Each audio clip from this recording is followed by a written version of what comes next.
자, 오늘은 제7장 트랜스버스 쉐어에 대해서 공부를 해보도록 하겠습니다. 자, 우리나라 말로 이제 이걸 번역을 하게 되면 횡전단이라고 부릅니다.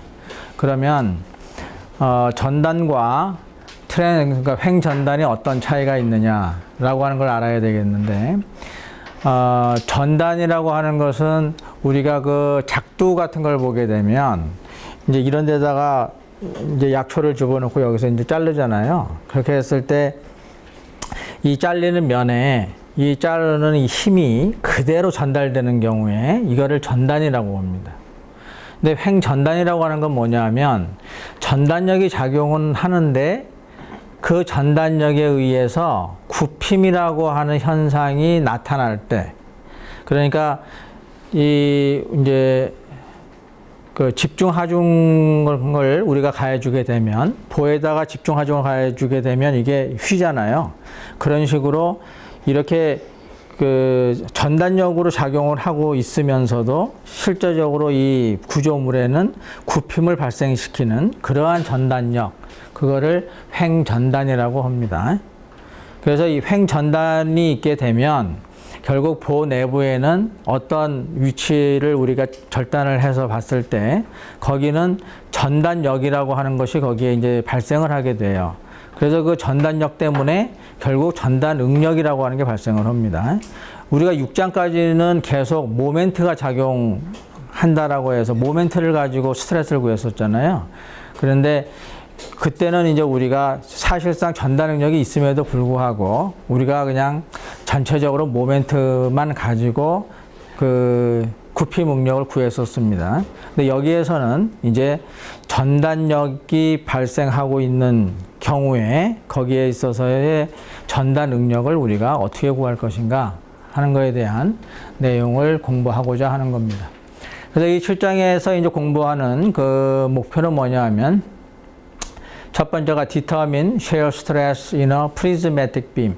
여기서 prismatic이라고 하는 뜻은 그 단면적이 처음부터 끝까지 길이 방향으로 일정한, 단면의 모양이 길이 방향으로 일정한 경우에 우리가 프리즈매틱이라고 하는 말을 씁니다. 그래서 번역을 하게 되면 균일 단면의 라고 하는 뜻입니다. 그래서 균일 단면의 보에 발생하는 전단 응력을 어떻게 구할 것인가 라고 하는 것을 배우겠다는 것이고, 그 다음에 두 번째는 built up 빔이라고 하게 되면 이건 조립을 했다는 겁니다.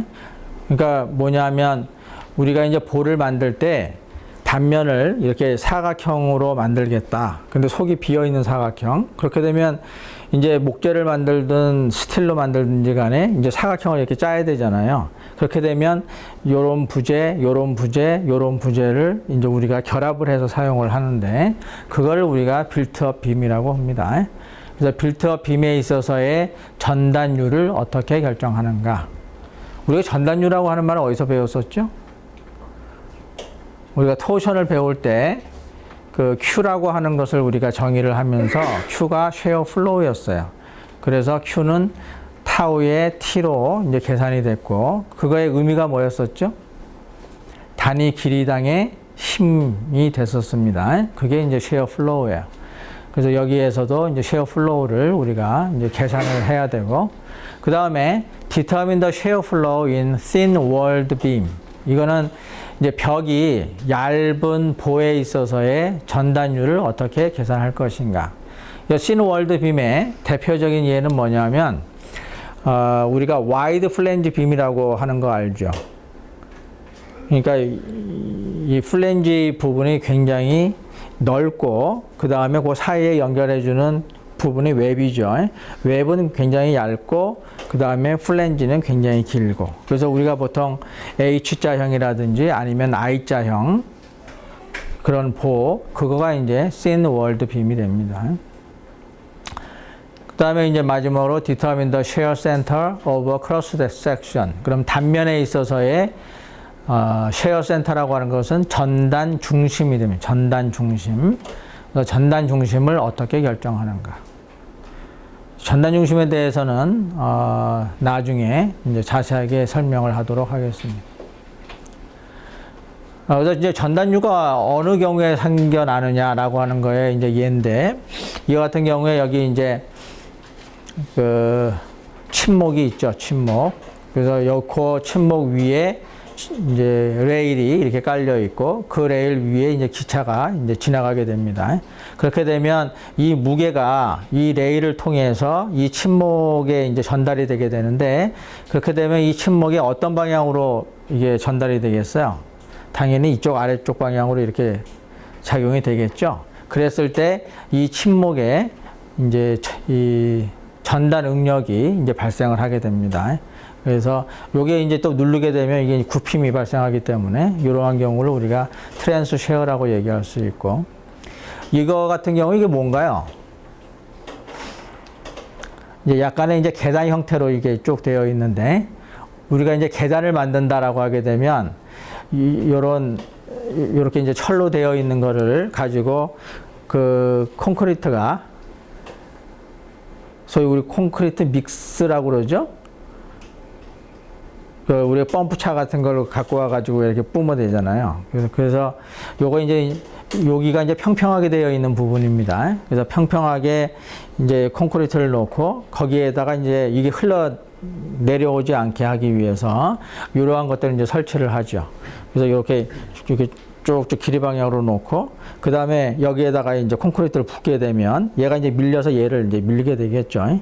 그렇게 되면 얘가 또 그냥 이것만 있게 되면 밀릴 거 아니에요. 그러니까 밀리지 않게 여기에다 요러한 그 부속을 이제 거기다 이제 심어 놓게 됩니다. 그렇게 되면 이 콘크리트가 이제 이게 민다 하더라도 요거에 의해서 딱 걸려가지고 밀리지 않게 되겠죠.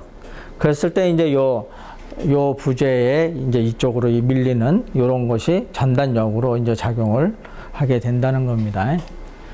그래서 여기 이제 읽어보면 이제 그런 내용들이 있어서, 여기에 있는 요것이 이제 쉐어 커넥터라고 이제 이름을 부르는 겁니다. 그래서 쉐어 connectors will prevent the concrete slab.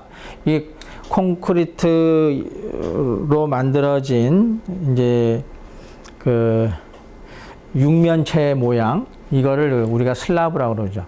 또 슬라브를 언제 쓰죠? 우리가 이제 철강 재료를 만들 때 보게 되면 처음에 이제 용광로에서 이렇게 그 쇳물을 뽑아내잖아요. 그래서 그 쇳물을 뽑아내 가지고 그거를 우리가 강판을 만들기 전에 뭘 만드냐 하면 슬라브라고 하는 걸 만듭니다. 그래서 뭐냐면 길이 방향으로 해서 한 10m 정도 되고, 두께가 한 50cm 정도 되고, 그다음에 폭 방향으로도 한 2m 정도 되는 그러한 그 직육면체 굉장히 큰 그 궤를 만들죠. 그거를 우리가 슬라브라고 합니다. 그래서 그 슬라브를 이제 달궈 가지고, 그래서 한 1200도 정도 이렇게 달군 다음에 그걸 아변을 하게 되면 열간, 아변, 강판. 그래서 그걸 우리가 열연 강판 이렇게 얘기하는 거죠. 그래서 제일 처음에 이제 그 강판을 만들기 전에 우리가 만드는 게 이제 그 슬라브입니다. 근데 그걸 이제 콘크리트로 만들면 이제 콘크리트 슬라브. 또 건축물 같은 데서는 우리가 슬라브 많이 쓰죠. 이 건축물 맨 위에 보면 뭐 슬라브를 친다라고 얘기를 하는데, 이게 이 천장 같은 거 만들 때 그 콘크리트로 쫙 두께를 가지고 쫙 만들잖아요. 그걸 이제 슬라브라고 합니다. 여기에서도 이제 슬라브라는 말을 사용을 했고, 자, 그래서 이제 스트레이트 빔이라고 하게 되면 이제 직선 빔이죠. 직선 빔에 있어서 전단이 어떻게 생기느냐?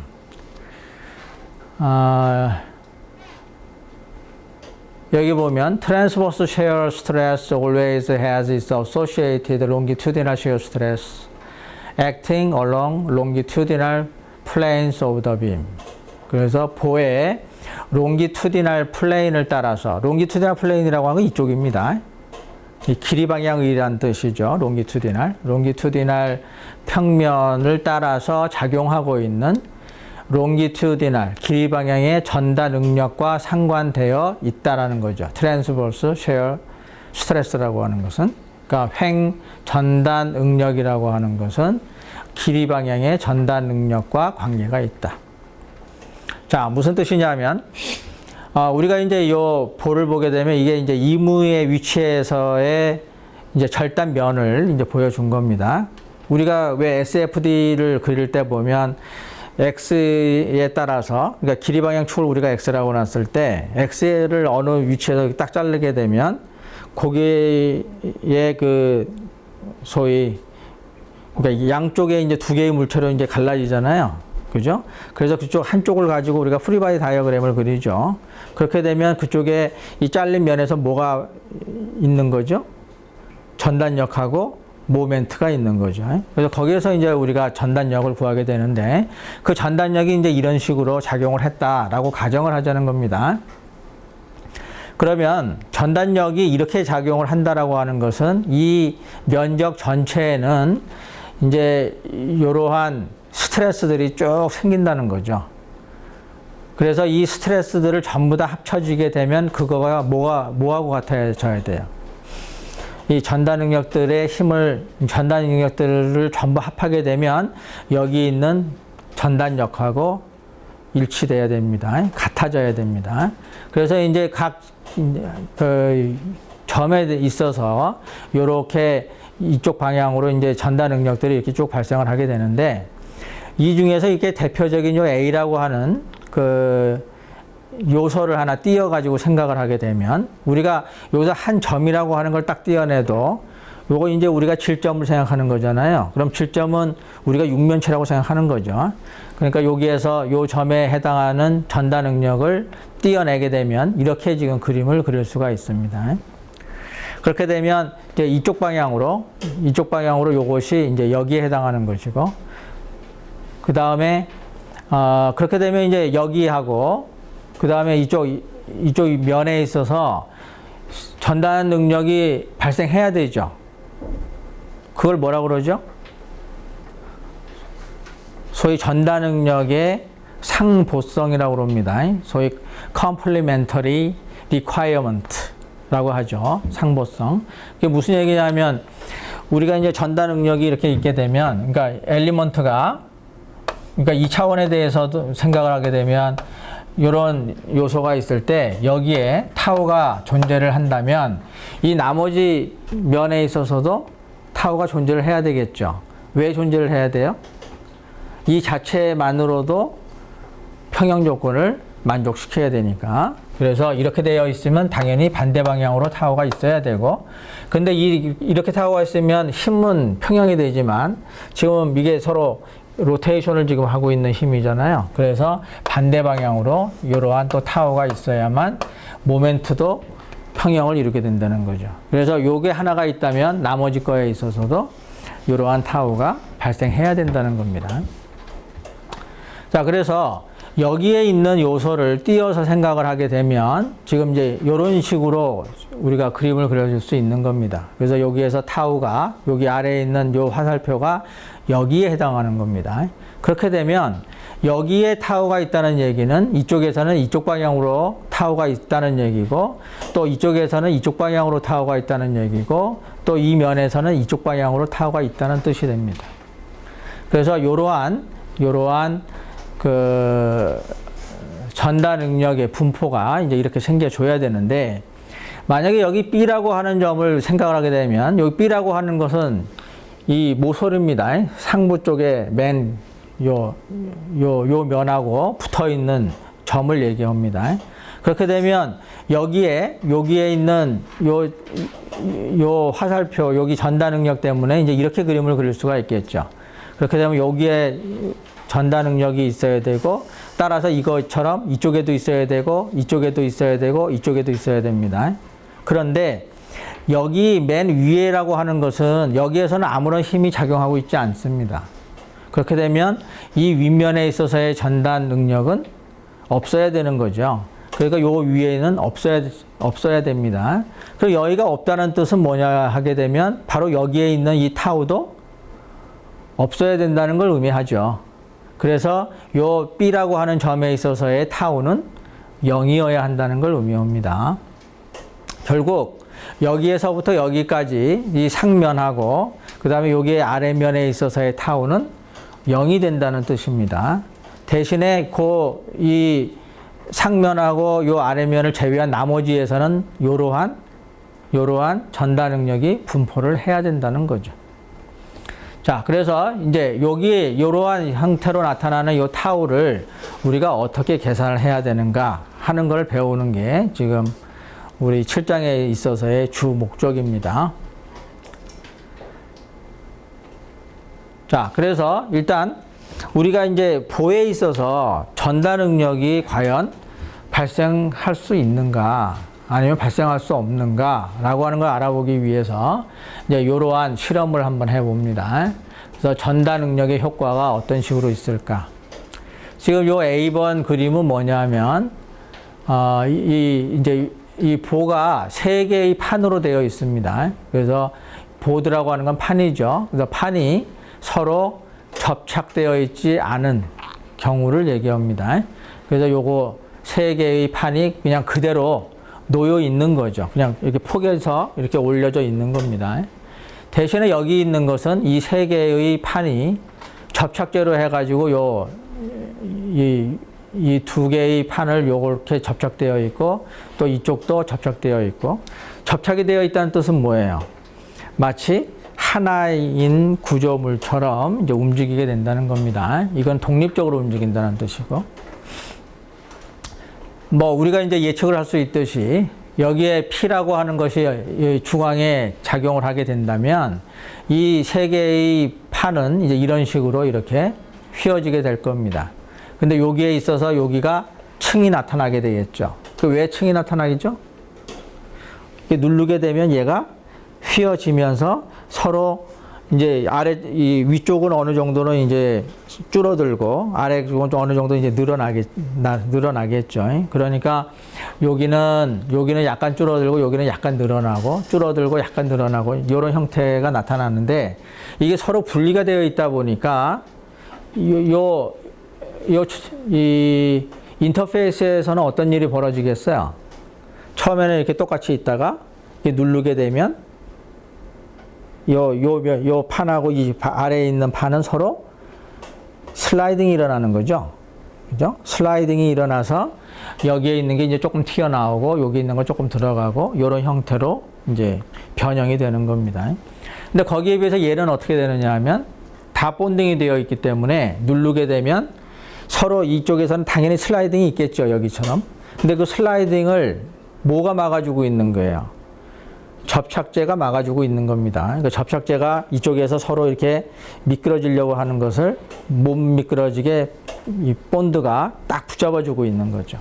그러니까 결국 여기서 뭘 할 수가 있는 거냐 하면 여기에 본드가 이쪽에서의 슬라이딩을 얘가 지금 막아주고 있다는 겁니다. 그러니까 이 막아주고 있다는 뜻은 결국은 본드가 이 슬라이딩 할 때 발생하는 힘을 얘가 받아주고 있다는 뜻이 되죠. 결과적으로 여기에서는 이쪽 방향 아니면 이쪽 방향으로 소위 슬라이딩 방향으로 힘을 지금 받고 있다라고 하는 걸 지금 얘기하고 있는 겁니다. 그래서 요쪽 면으로 이렇게 지금 슬라이딩력이 생기는 거 이것이 바로 전단력이라는 거죠. 전단력.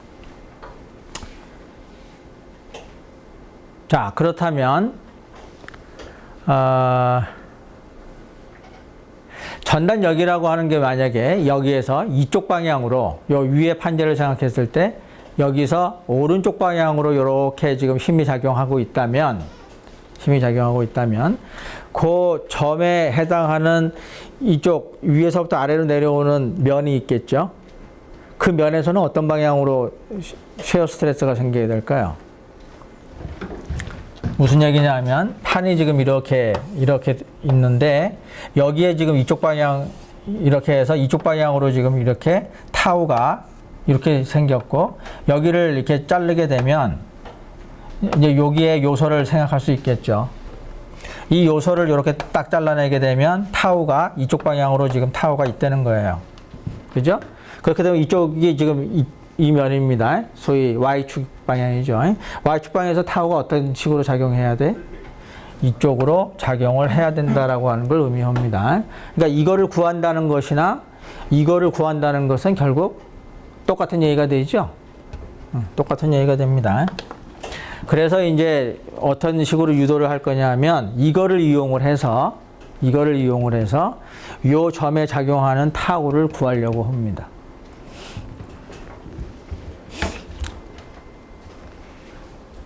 자, 그 다음에 이제 이 그림은 뭐냐 하면, 이제 외팔보 형태로 되어 있고, 여기에 이제 그리드를 이렇게 쭉 그렸어요. 그래서 정사각형 형태로 다 이제 이렇게 선을 다 만들었습니다. 여기에다가 전단력을 작용을 시켜요. 그렇게 되면 이 변형된 모양을 보게 되면 이런 식으로 변형이 됩니다. 이런 식으로. 이 얘기는 뭐냐면 처음에 전체가 다 이제 어떤 그 사각형을 보나 전부 다 이게 직각을 유지하고 있죠. 이쪽 가로선하고 세로선이 다 직각을 유지하고 있습니다. 근데 이쪽에 오게 되면 요 선하고 요 선이 서로 직각을 유지하지 못한다는 거예요. 직각을 유지하지 못한다는 뜻은 뭐죠? 우리가 변형이 두 가지가 있잖아요. 노멀 스트레인하고 쉐어 스트레인이 있습니다. 그죠? 노멀 스트레인은 뭐였어요? 길이 방향에 변형이 있을 때 우리가 그걸 노멀 스트레인으로 우리가 표시를 해줬었습니다. 그러니까 원래 길이분의 변형된 길이. 그래서 입실론으로 표현을 했었죠. 그 다음에 이제 각도가 변화하는 경우를 우리가 전단 스트레인이라고 했었습니다. 그래서 전단 변형률은 원래 90도였던 두 변이 얼마만큼 줄어들었느냐. 그래서 줄어들었다 하게 되면 그걸 우리가 플러스로 표현하고 그게 도리어 늘어났으면 마이너스로 표현했었잖아요. 그래서 우리가 어떤 식으로 표현했냐 하면 이렇게 되어 있었던 원래 2분의 파이였었던 각도가 이런 식으로 세타만큼 이렇게 변형이 됐다면 우리가 감마라고 하는 것은 2분의 파이 마이너스 세타라고 하는 형태로 표현을 했었습니다. 결국 이 감마라고 하는 건 뭐냐 하면 각도의 변화라고 하는 뜻이에요. 그러니까 여기에 요 모서리를 보게 되면 이쪽 선하고 이쪽 선이 지금 직각을 그대로 유지하지 못한다는 거죠. 직각을 그대로 유지하지 못한다는 것은 각도의 변화가 있다라고 하는 의미가 됩니다. 그래서 이렇게 이제 변형되는 것을 우리가 와핑이라고 합니다.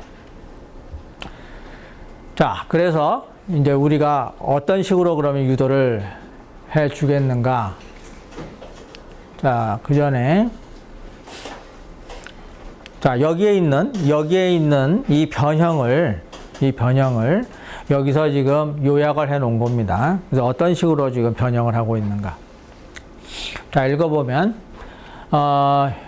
deformation behavior, 그러니까 변형 거동은 어떻게 되느냐? 그래서 rectangular element adjacent to top and bottom surface, 그러니까 윗면과 아랫면에 딱 붙어 있는 직사각형의 요소들은 do not change its shape, 그러니까 형상을 변화시키지 않는다. 그 얘기는 뭐죠? 아까 여기 그림에 요 점과, 그러니까 여기에 있는 것과 여기에 있는 것들은 요 두 개의 변이 원래 직각이었는데 여기에서도 직각을 그대로 유지하고 있다라고 하는 겁니다. 그리고 직각을 그대로 유지하고 있으니까 전단 변형률이 생긴다는 거예요? 안 생긴다는 거예요? 안 생긴다는 거죠. 그럼 우리가 그 훅스로에서 타우라고 하는 게 뭡니까? 타우라고 하는 것이 G 감마잖아요. 근데 얘가 발생하지 않는다는 뜻은 타우가 제로라고 하는 뜻입니다. 또 전단 능력이 없다는 뜻이죠. 자, 그래서 shear strain becomes zero since shear stress is zero. 그러니까 전단 변형률이 0이 된다. 왜냐하면 전단 능력이 0이기 때문에. 전단 능력이 0인지 어떻게 알았죠? 아까 얘기했지만 윗면하고 아랫면에 있어서는 하중이 작용하고 있지 않기 때문에 거기는 스트레스가 없는 그러한 면이니까 그렇죠. 그 다음에 두 번째는 there are warped, 변형됐다는 거죠. 이 뒤틀렸다라고 보통 우리가 번역을 합니다. the most, 그러니까 가장 많이 변형된다. at the neutral axis of the bar, 그 바의 중립축에서 가장 그러니까 요소들이죠. 그 요소들이 뉴트럴 엑시스에서 가장 많이 뒤틀리게 된다 그래서 그걸 그림이 뭐냐면 여기 요 센터라고 하는 여기서부터 여기까지 요 가운데가 이제 뉴트럴 엑시스가 되잖아요. 뉴트럴 엑시스의 위치가 어디죠? 도심이죠, 도심. 그래서 이 도심 위치에 가서 여기가 가장 전단 변형률이 최대인 경우가 된다는 겁니다. Because the maximum strain occurs. 최대 전단 변형률이 뉴트럴 엑시스에서 나타나기 때문에 변형 역시 가장 많이 이제 뒤틀리게 된다. 이런 뜻이에요. The cross section is warped without keeping the plane. 그래서 단면은 평면을 유지할 수가 없이, 그러니까 유지함이 없이 뒤틀리게 된다는 뜻입니다. 이게 왜 나오는 것 같아요? 우리가 구피 능력을 계산을 할 때, 그때 뭐가 기준이었었냐면, 변형 전에 평면이었던 평면은 모멘트가 가해진 다음에도 그 평면이 그대로 유지된다라고 하는 게 기본 변형 가정이었었습니다. 기억나나요? 기억이 안 나면 6장을 다시 가서 봐야 되겠죠? 6장에서 우리 구피 능력을 제일 먼저 유도할 적에 뭐를 처음에 생각을 했냐면 변형이 어떻게 되는가 하는 것을 생각을 했습니다. 그때 이렇게 그려져 있는 것이 여기에 그 굽힘을 주었을 때 이 선들이 그대로 유지를 했었어요. 그래서 변형 전에 평면이었던 것이 소위 변형 후에도 평면을 그대로 유지하고 있다라고 하는 가정하에서 우리가 시그마라고 하는 공식을 유도를 했었습니다. 근데 여기 보게 되면 그렇지 않다는 거죠. 이게 지금 선이 이렇게 휜 걸로 봐서 평면을 그대로 유지하고 있지 않다는 겁니다. 바로 이 얘기죠. 자, 그러면 실제로 이 횡전단이 그러면 가해지고 있는 경우에 있어서는 그럼 시그마를 사용을 하면 안 되느냐? 그렇지 않습니다. 왜냐하면 우리 여태까지 그런 문제를 많이 풀어봤었잖아요. 실제로 집중 하중이 작용하고 있는 경우에도 시그마를 구할 때는 그대로 i분의 my를 써서 계산을 했었습니다. 왜 그랬을까요? 지금 여기를 보게 되면 원래 평면이었던 것이 그대로 평면을 유지해야 된다라고 하는 가정이 있었는데 지금 전단력이 가해지게 되면 그 가정을 위반하게 돼요. 그렇게 되면 우리가 시그마를 사용할 수 없죠? 그럼에도 불구하고 모르는 척하고 다 사용을 해왔다는 겁니다. 지금까지. 왜 그랬을까요? 그냥 재력학에서 항상 많이 사용하는 말로 이렇다 하더라도 시그마를 계산한 결과가 그 평면이 그대로 평면을 유지하고 있다라고 하는 그렇게 계산한 시그마하고 별반 차이가 없다는 거죠. 그러니까 오차가 별로 크지 않기 때문에 그대로 사용할 수 있다는 겁니다. 실제로 여기에서 이제 타우를 계산을 하고 나면 여기에 계산된 타우하고 지난번에 우리 계산했던 시그마가 있잖아요. 그래서 시그마 분의 타우를 계산을 하게 되면 결국 시그마 맥시멈 분의 타우 맥시멈을 계산을 하게 되면 그 값이 굉장히 작습니다. 그러니까 타우가 무시할 만하다라고 하는 게 되죠. 하지만 타우는 우리가 계산을 할 겁니다. 작다라고 하는 거지 아예 계산을 안 해도 좋다라고 하는 정도는 아니니까. 그래서 여기 보면 warping violated the assumption of plane section remains plane in flexure and torsion formula. 그러니까 토션이나 굽힘에 있어서 우리가 공식을 유도할 때 변형 전에 평면이 변형 후에도 그대로 평면을 유지한다라고 하는 가정을 위반한다는 거죠. 근데 warping is negligible in slender beam. 슬렌더 빔이라고 하는 게 뭐예요? 길이가 길고 단면의 치수가 매우 작은 경우, 그러니까 우리가 단면을 우리가 직사각형으로 생각한다면 B하고 H라고 표현을 하죠. 단면을 폭을 B로 놓고 높이를 H로 놓잖아요. B하고 H가 이 L에 비해서 매우 작을 때 그때 우리가 슬렌더라고 하는 말을 씁니다. 그래서 슬렌더 빔인 경우에는 이 와평은 무시할 만하다. 근데 실제로 빔이라고 하는 게 정의가 뭐냐면 횡하중을 견딜 수 있도록 설계된 가느다란 부재라고 정의를 합니다. 그러니까 여기서 슬렌더 빔이라고 얘기 안 하고 그냥 빔이라고 얘기를 해도 결국은 그건 슬렌더한 구조물을 얘기하는 겁니다. 그래서 우리가 보를 계산을 할 때 있어서는 이 와평이라고 하는 것을 무시할 만하다. 하지만 우리는 그래도 타우에 대해서 공부를 해볼 것이다. 이런 겁니다. 자, 그래서 이제 다음으로 쉐어 포뮬러를 이제 우리가 유도를 해보자. 자, 우리가 이제 일반적으로 그 보에 어떠한 힘들이 작용하는가 하는 걸 보게 되면 이게 이제 단순 지지보입니다. 이 핀으로 지지되어 있고 롤러로 지지되어 있고. 그래서 이쪽 길이 방향을 우리가 X로 놓고 그 다음에 이쪽 윗방향을 Y로 놓습니다. 그때 이제 F1, F2, 그 다음에 이렇게 지금 작용하고 있는 분포 하중을 우리가 W로 표현을 한 겁니다. 거기에 이제 커플이라고 하는 M1 또 M2가 이렇게 작용할 수 있는 거죠. 자, 이랬을 때 지금 여기에 DX라고 하는 요소를 띄어내서 이제 이런 식으로 우리가 프리바디 다이어그램을 그리게 되면 이 면도 잘린 면이고 이 면도 잘린 면이죠. 우리가 이게 절단을 했다라고 하게 되면 그 절단 면에는 뭐가 작용하는 거예요? 뭐가 발생하는 거죠? 인터널 포스가 작용하는 거죠. 인터널 포스는 왜 작용하는 거야? 외력에 대해서 평형을 유지하기 위해서는 인터널 포스가 있어야 되는 거죠.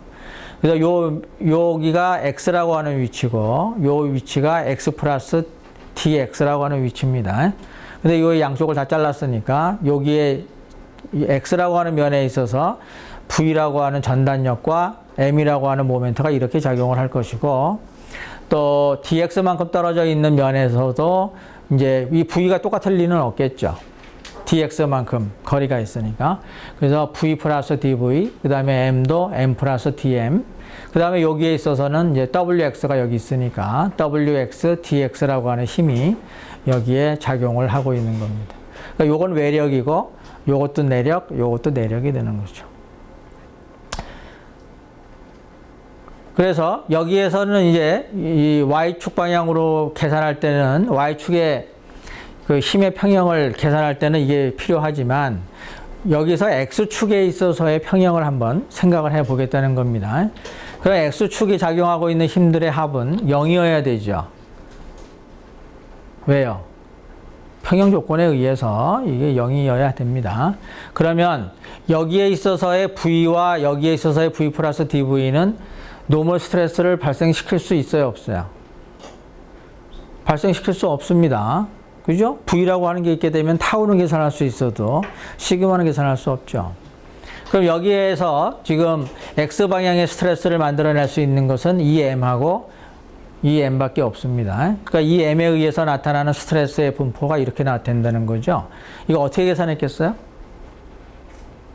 시그마는 마이너스 I분의 MY로 계산한 겁니다. 그러니까 여기가 이제 뉴트럴 엑시스가 돼서 뉴트럴 엑시스는 Y가 0인 곳이니까 제로가 되고 그 다음에 여기서부터 이 위로 올라가면서 계속 선형적으로 변화하는 스트레스가 나오는 거죠. 여기도 마찬가지. 요 노멀 스트레스, 그러니까 뉴트럴 엑시스에서 제로, 그 다음에 아래로 내려가면서 Y가 증가, 마이너스 방향으로 증가하죠. 그렇게 되면 이쪽 방향 인장 응력이 나타나게 됩니다. 그래서 이쪽 면에서는 이렇게 나타나고 마찬가지로 이쪽 면에 있어서는 M 플러스 TM이 여기 작용하고 있기 때문에 스트레스를 계산하게 되면 이런 식의 스트레스가 계산이 됩니다. 그래서 여기에 있는 스트레스와 여기에 있는 스트레스가 어떻게 돼야 돼요? 얘를 만족시키려면 같아져야 됩니다. 그렇죠? 같을 때 평형이 이루어지는 거죠. 그래서 여기에서 만약에 전단 능력이 존재하지 않는다면 여기에 있는 것과 여기에 있는 것은 일치하게 됩니다. 그래서 그대로 이제 여기 결국 전달 능력이 없다 하게 되면 여기 DM이 생겨날 수 있을까요? 없을까요? 우리 지난번에 왜 SFD, BMD 그릴 때 그 그래피컬 메서드라고 하는 걸 했었잖아요. 그때 그래피컬 메서드에서 사용했던 식이 두 개가 있습니다. 뭐였었죠? dm 오버 dx가 v다 라고 하는 게 있었어요. 그죠? 그럼 만약에 v가 0이다 하게 되면 모멘트가 바뀌어요, 안 바뀌어요? 적분해 보면 되잖아요. v가 0인데 m을 구하려면 0을 적분하면 되잖아요. 그죠? 그럼 0이죠. 그러니까 모멘트의 변화가 있다는 거예요, 없다는 거예요? 모멘트의 변화가 없다는 겁니다.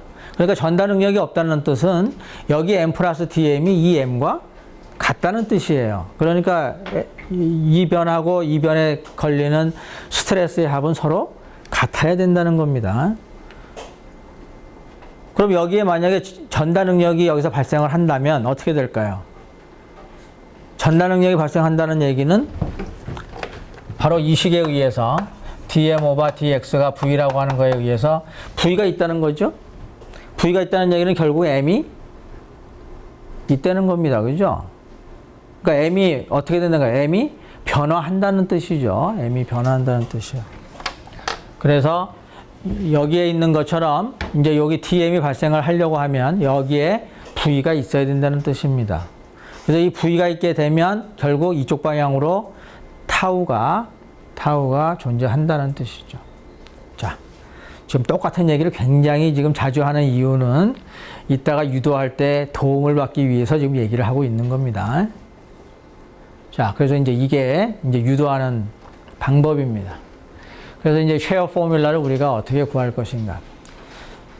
자, 여기에서 지금 이렇게 되어 있는 건 그림 중에서 우리가 어디를 생각할 거냐면 요 뉴트럴 엑시스에서부터 y만큼 떨어져 있는 요 위치에 요 요소만을 생각할 겁니다.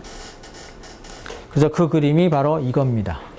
여기에서부터 지금 y'만큼 떨어져 있는 요 위에 있는 요소만 우리가 생각을 할 거예요. 그렇게 되면 이 요소에 작용하고 있는 스트레스는 여기 요 x라고 하는 면에 있어서의 이 시그마 x하고 여기가 x 플러스 dx라고 하는 면에 있어서의 시그마 프라임하고 이렇게 이제 노멀 스트레스가 작용을 하게 됩니다. 그래도 우리가 요걸 생각을 했을 때 이 요소도 역시 뭘 만족해야 돼요? 평형을 만족해야 됩니다. 그런데 보다시피 여기 m 플러스 dm이 이게 증가한다라고 우리가 가정을 하게 되면 여기에 시그마 프라임은 여기 시그마보다 어떻게 되겠어요? 더 커지게 됩니다. 당연히 더 커지게 되겠죠.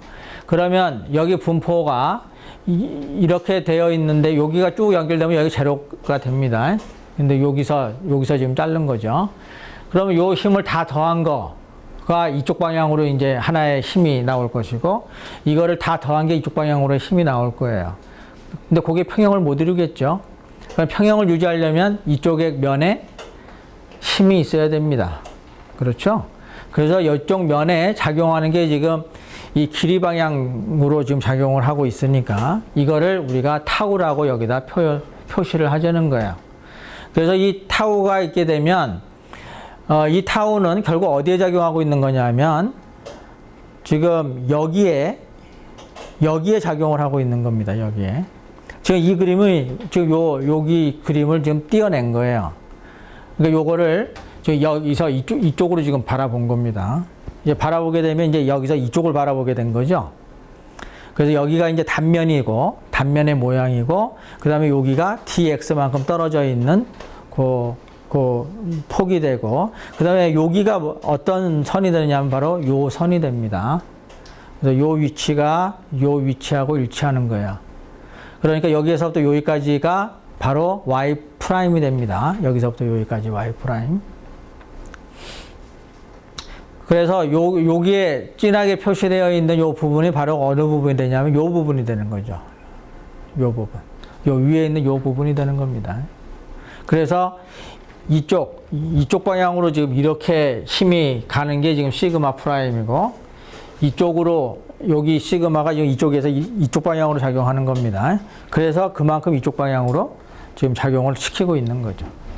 그래서 여기가 이제 타우가 됩니다. 그래서 요 화살표는 여기 있으니까 좀 헷갈리는데, 원래는 이쪽에서 이쪽 방향으로 작용을 하고 있으니까, 여기에 타우는 어떻게 작용할 거예요? 바로 요 점에 작용하고 있는 겁니다. 요 점에. 그래서 요 점에 요렇게 작용하고 있는 겁니다. 그거를 이렇게 표현한 것 뿐이죠. 자, 그렇게 되면 이 타우가 작용하고 있는 면적은 어떻게 됩니까? 우리가 이제 시그마 fx는 제로라고 하는 걸 사용해야 되니까 힘을 계산해야 돼요. 그럼 여기에서의 힘은 어떻게 계산하면 되죠? 시그마에다가 요 면적을 곱해주면 되죠. 그렇게 되면 힘이 나오잖아요. 이쪽 방향의 힘. 여기는 시그마 프라임에다가 요 면적을 곱해주면 됩니다. 근데 이 면적과 이 면적은 어때요? 서로 같습니다.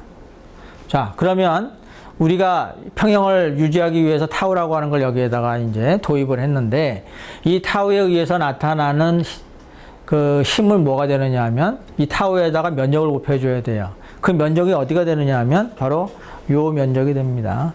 이 면적은 여기가 dx고 여기가 t입니다. 그래서 여기 dx 곱하기 t가 면적이 되고, 그 다음에 여기 타우를 곱해서 이쪽 방향으로의 토탈 포스가 나오는 거죠.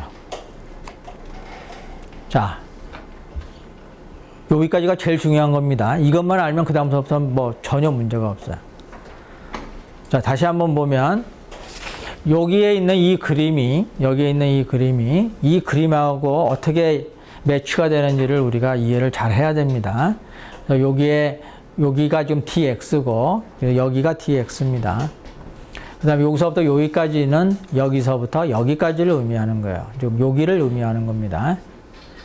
그래서 지금 요 면에 작용하고 있는 스트레스가 이것이고, 이쪽 면에 작용하고 있는 스트레스가 이겁니다. 그래서 시그마에다가 여기에 작용하고 있는 여기에 있는 A'을 곱해주게 되면 이쪽 방향으로의 힘이고, 여기에다가도 얘를 곱해주게 되면 이쪽 방향의 힘이 되고, 그 다음에 이 타우는 요 면에 작용하는 힘입니다. 자, 그래서 그럼 이제 요걸 가지고 이제 우리가 평형 방정식을 세워주면 되겠죠. 자, 그러면 일단 여기서는 이제 매그니튜드만 가지고 따집니다. 그러면 시그마 프라임이라고 하는 거에다가 면적을 곱한 거죠. 근데 얘가 면적에 따라서 얘가 시그마가 변하잖아요. 그죠? 그러니까 단순히 시그마 A 갖고는 안 되고, A의 요 면적에 대해서 이렇게 적분을 해줘야 됩니다. 시그마 프라임 dA 하게 되면 여기에 조그만 요소에 해당하는 힘이고, 그거를 전체적으로 다 더했다. 그러면 토탈 포스가 나오죠. 자, 여기에 대해서의 힘도 시그마에다가 da를 해서 이렇게 적분을 해주면 되는데, 서로 방향이 반대입니다. 그렇죠? 그래서 여기에 있는 이 플러스는 뭐냐면 이쪽 방향을 플러스로 잡았다는 뜻입니다. 그렇게 되면 얘는 플러스겠죠? 그래서 플러스로 이렇게 표현이 되고, 그 다음에 얘는 반대 방향이니까 마이너스로 표현이 된 겁니다. 그 다음에 얘는 또 어떤 방향이겠어요? 얘도 마이너스 방향입니다. 그래서 마이너스 타우에 여기 t에 여기 dx를 곱한 거가 토탈 포스가 되죠. 그래서 이쪽으로 미는 거에 힘에 대해서 이쪽에서의 힘과 이쪽에서의 힘을 더한 것이 서로 같아야 된다라고 하는 식입니다. 자, 이렇게 되면 이 시그마 프라임을 우리가 표현하게 되면 i분의 m 플러스 dmy가 되겠죠? 왜냐하면 여기에 작용하고 있는 모멘트가 이거고, 그죠? 그러니까 i분의 my라고 하는 수식을 사용하게 되면 이렇게 되고, 여기에 시그마, 그러니까 여기에 시그마는 모멘트가 m이니까 이걸 이용해야 됩니다. 그래서 마이너스 i분의 my를 쓰죠. 그 다음에 이것은 뭐 그대로 사용하면 되고, 그래서 요 타우 t dx를 우변으로 옮기게 되면 이렇게 되고, 그 다음에 요 두 개의 항을 보게 되면 이 전부 다 이 적분 구간이 같아요. 그러니까 i분의 m 플러스 dm하고 여기 마이너스 i분의 m이 같은 거가 되니까 서로 없어집니다. 그렇게 되면 i분의 dm만 남고, 그 다음에 y의 da가 남아요. 이렇게 됩니다. 자, 그런데 우리가 구하고자 하는 것은 타우니까 이 타우를 놓고 이 TDX를 이쪽으로 넘깁니다. 그렇게 되면 여기에 TM이 있고, 그 다음에 여기 TX가 오고, 그 다음에 여기 I가 있고, 그 다음에 여기 T가 여기에 있고, 그 다음에 인테그랄 A 프라임 Y의 dA. 이렇게 나오죠. 여기에서 요 미분기호는 적분 바깥에 있어, 바깥에다 내놓고 계산을 하는 것이나, 안에다 넣어놓고 먼저 계산을 하고 적분하는 것이나 똑같습니다. 그러니까 이것은 좌우자재로 들어갔다 나갔다 할 수 있습니다. 그래서 여기서 보면 dm 오버 dx라고 하는 텀이 하나가 생기고, 그 다음에 it분의 1이라고 하는 텀이 생기고, 그 다음에 여기 적분 인테그랄 a 프라임 y da라고 하는 텀이 생기게 됩니다. 자, 그런데 여기서 dm 오버 dx가 우리가 여기에서도 봤듯이 이런 관계가 있잖아요. 그래서 dm 오버 dx는 우리가 v로 바꿔줄 수가 있습니다. 근데 여기서 v라고 하는 게 지금 이쪽 방향으로 작용하는 v죠. 그러니까 여기 이쪽 방향으로 작용하는 게 플러스입니다. 그죠? 그래서 dm 오버 dx는 플러스 v가 됩니다. 그 다음에 it는 그대로 와 있고, 그 다음에 이것도 그대로인데, 여기서 yda라고 하는 건 뭐예요? 면적에 대한 1차 모멘트인데, 어떤 면적에 대한 것이냐면 요 면적에 대한 1차 모멘트입니다. 그래서 여기 적분이 이제 A 프라임으로 이렇게 되어 있고, 그래서 이 타우라고 하는 걸 정리를 하게 되면 IT분의 V하고 그 다음에 요 인테그랄이 들어가는데, 요 인테그랄을 간단히 Q로 표현을 하게 되면 이 Q라고 하는 것은 이렇게 이제 정의를 우리가 한 겁니다. 그래서 여기서 Q라고 하는 것은 인테그랄 A 프라임 Y의 dA라고 이제 우리가 정의를 한 거예요. 그럼 요걸 계산하게 되면 이것은 바로 이 y 프라임 바하고 그 다음에 면적 a 프라임을 곱한 것과 같다. 이렇게 됩니다. 여러 번 해본 거죠, 우리가. 그러니까 여기서 y 프라임 바라고 하는 건 뭐냐면 여기 뉴트럴 엑시스에서부터 요 면적의 도심까지의 거리입니다. 도심까지의 거리. 굉장히 요 면적이 중요하죠, 지금. 이 면적에 대해서만 우리가 계산을 해줘야 되니까. 그래서 요 면적의 도심까지의 거리를 우리가 y 프라임 바로 표현을 한 겁니다. 그래서 이 타우라고 하는 것은 it분의 vq라고 우리가 일반적으로 이렇게 이제 얘기를 하는데, 요것이 바로 쉐어 포뮬러입니다. 그래서 전달 능력을 구하는 공식이 뭐냐? 그러면 이겁니다. 타우는 it분의 vq. 그래서 여러분들은 이제 어떻게 유도를 했는가 하는 것을 잘 알아둬야 되는데, 결국 이 타우는 뭐 때문에 생긴 건가요? 즉 유도 다 했으니까 이제 알겠죠? 이 타우는 결국 뭐 때문에 생긴 거예요? 이것 때문에. 사실은 우리가 지금 이러한 그림을 그려서 여기와 여기에 작용하고 있는 힘의 차이를 이걸로 지금 보상을 해 준 겁니다. 근데 요거와 요거가 뭐 때문에 생긴 거죠? 모멘트 때문에 생긴 거죠. 그런데 여기서부터 여기까지 오는 동안에 뭐가 바뀐 거예요? 모멘트가 바뀐 겁니다. 그죠? 여기 x라고 하는 위치와 x 플러스 dx라고 하는 그 위치에 있어서의 모멘트가 바뀐 거예요. m에서 m 플러스 dm으로. 그러니까 모멘트가 바뀜으로 해서 뭐가 바뀌는 거죠? 시그마가 바뀌는 거죠. 그 시그마의 차이 때문에 이 타우가 생기는 겁니다. 그렇죠? 근데 이 모멘트의 차이를 뭐가 유발한 거예요? 바로 V가 유발한 겁니다. V가. 그죠? V가 있음으로 해서 M이 변화하게 되는 거죠. 자, 그래서 이제 다음서부터 이제 문제를 풀 때는 뭐를 항상 기억을 해야 되느냐면, 이 타우라고 하는 것은 결국 이 이 면하고 이 면의 힘의 차이 때문에 생긴 것이다 라고 하는 걸 꼭 기억을 해야 됩니다.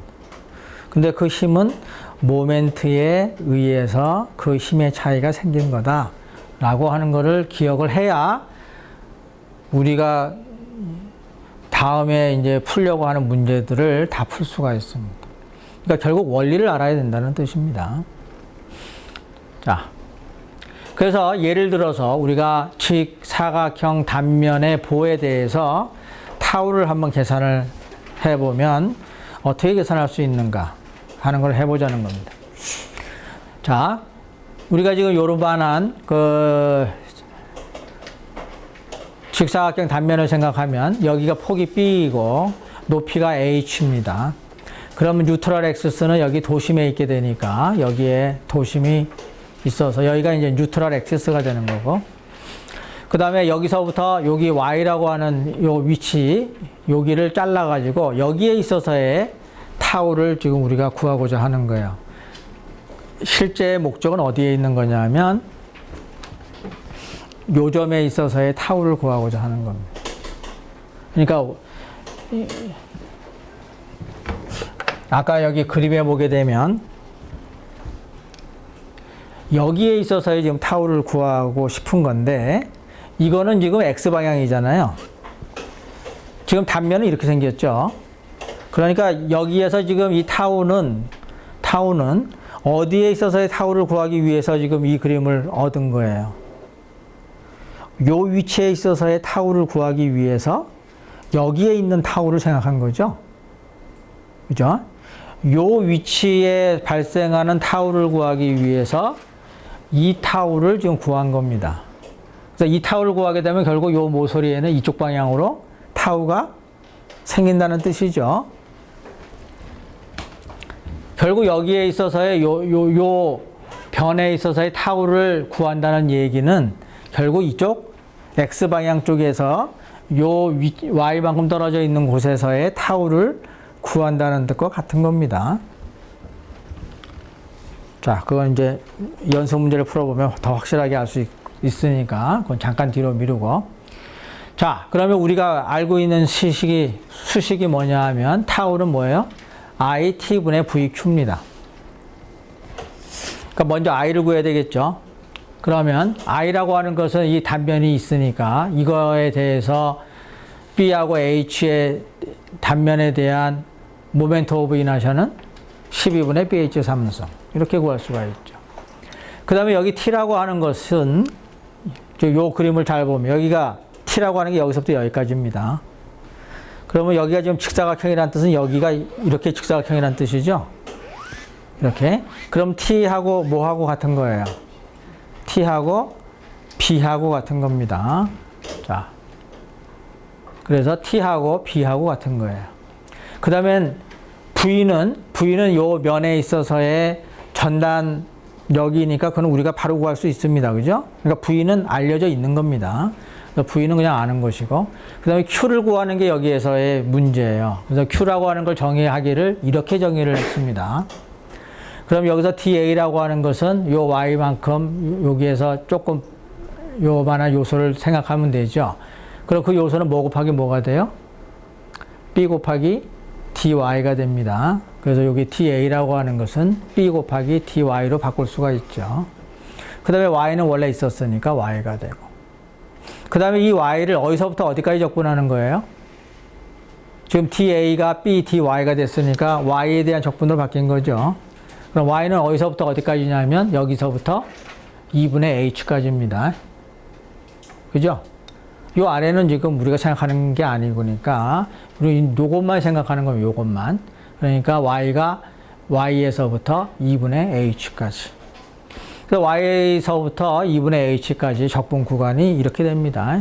그러니까 요거를 적분하게 되면 2분의 Y 제곱이 되겠죠? 그래서 여기 리미트를 취하게 되면 바로 2분의 H의 제곱 마이너스 Y의 제곱이 됩니다. 그래서 이게 Q죠. 그래서 타우라고 하는 것은 이게 I고 I B분의 그러니까 I T분의 여기가 V Q가 이겁니다. 이거. 그래서 이게 들어오죠. 그렇게 되면 여기 2하고 12하고 약분돼서 6이 되고 B하고 B가 없어지고 그러면 여기가 BH 삼성이 남습니다. 그 다음에 6이 위로 올라가서 6, 그 다음에 여기 V가 되고 그 다음에 여기 괄호가 그대로 남죠. 그래서 4분의 H의 제곱입니다. 4분의 H의 제곱 마이너스 Y의 제곱 이렇게 되죠. 그러니까 결국 타우라고 하는 것이 뭐의 함수가 돼요? Y의 함수가 됩니다. 그러니까 여기가 Y가 0이다 하게 되면 뭐가 돼요? 이게 0이 되니까 이 앞에 있는 요만큼이 될 거고 그 다음에 Y가 2분의 H다. 그럼 여기가 2분의 H가 들어가면 제로가 되겠죠? 그러니까 결국 여기서는 타우가 0이단 말입니다.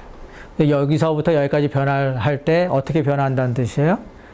2차 함수로 변화하고 있다는 얘기가 됩니다.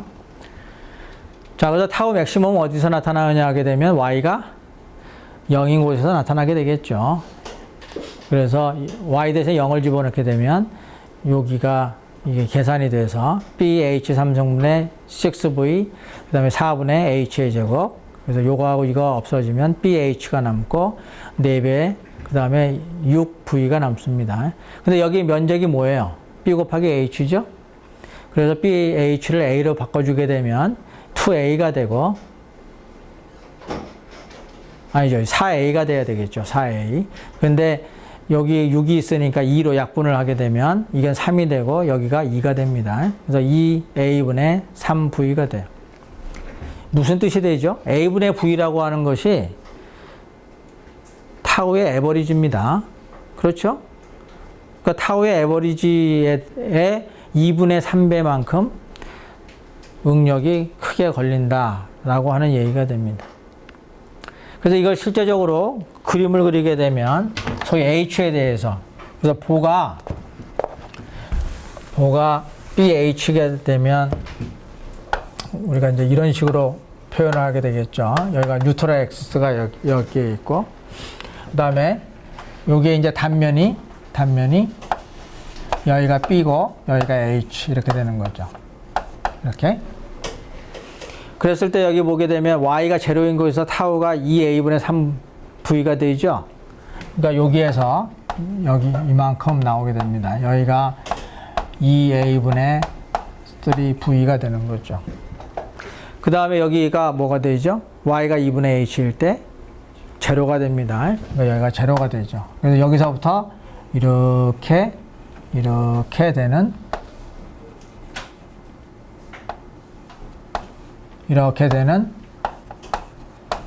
소위 쉐어 응력의 분포가 나온다는 겁니다. 그래서 직사각형 단변에 있어서의 쉐어 스트레스 디스트리뷰션은 이렇게 구해집니다. 근데 여기에서 이 Q라고 하는 것은 이게 적분을 해서 구한 거잖아요. 적분하지 않고 바로 이 식을 사용해도 됩니다. 그러겠죠? 원래 이 수식과 요것은 같은 것을 의미하니까. 그럼 여기서 y 프라임 바라고 하는 건 뭐예요? 여기에서부터 요 면적의 도심까지의 거리를 얘기합니다. 그러니까 여기까지의 거리가 y 프라임 바예요. a 프라임 바는 간단하죠? a 프라임 바는 뭐겠어요? 요 면적이니까 b에다가 2분의 h에서 y를 빼버리면 되죠. 여기 2분의 h에서 y를 빼서 거기다 b를 곱하면 여기가 a입니다. 그러면 여기서부터 여기까지의 거리는 어떻게 계산하면 돼요? y에다가 2분의 h를 더해가지고 반으로 나눠주면 되죠. 그죠? 그러니까 y에다가 그 다음에 면은 어떻게 된 거예요? 2분의 h에서 마이너스 y를 하게 되면 여기가 나온 거죠? 여기. 그것을 반으로 나눠주게 되면 여기가 나온 거죠? 자, 그래서 요만큼이 y 프라임 바가 됩니다. 자, 그래서 이걸 계산을 하게 되면 여기서 y 플러스 2분의 1, 근데 여기 마이너스 y니까 뭐가 되죠? 그냥 2분의 y가 되겠죠? 그런가요? 그렇죠. 마이너스 2분의 1하고 이게 1이니까 그냥 2분의 1이 되죠. 그래서 2분의 1 y가 되죠.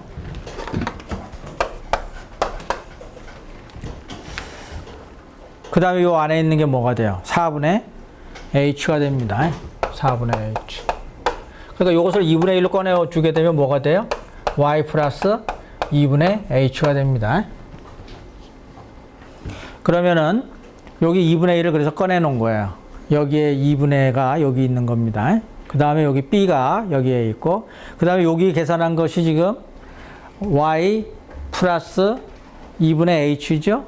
그러니까 y 플러스 2분의 h, 그 다음에 여기가 2분의 h 마이너스 y니까 뭐가 돼요?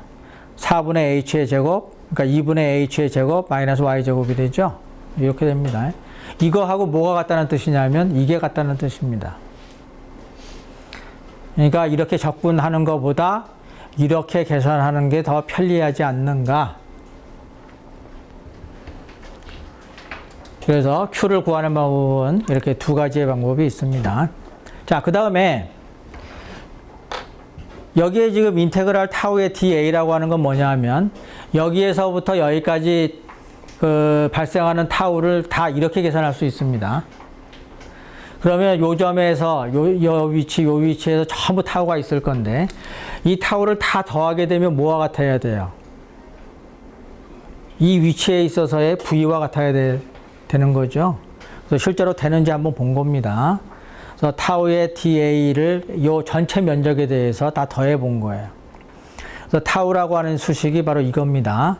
그래서 BH3승 분의 6V 그 다음에 4분의 H의 4제곱 마이너스 Y제곱 그 다음에 dA 대신에 BDY 그 다음에 마이너스 2분의 H에서부터 여기서부터 여기까지 Y를 적분한 거죠. 그래서 이걸 적분을 하게 되면 싹 없어져 가지고 V만 남습니다. 그 뜻은 뭐예요? 여기에 작용하고 있는 셰어 스트레스를 다 더하게 되면 V와 같다 이런 뜻이 되는 거죠. 그래서 우리가 이제 계산을 상당히 잘 했다라고 하는 것까지 우리가 확인을 해볼 수가 있습니다.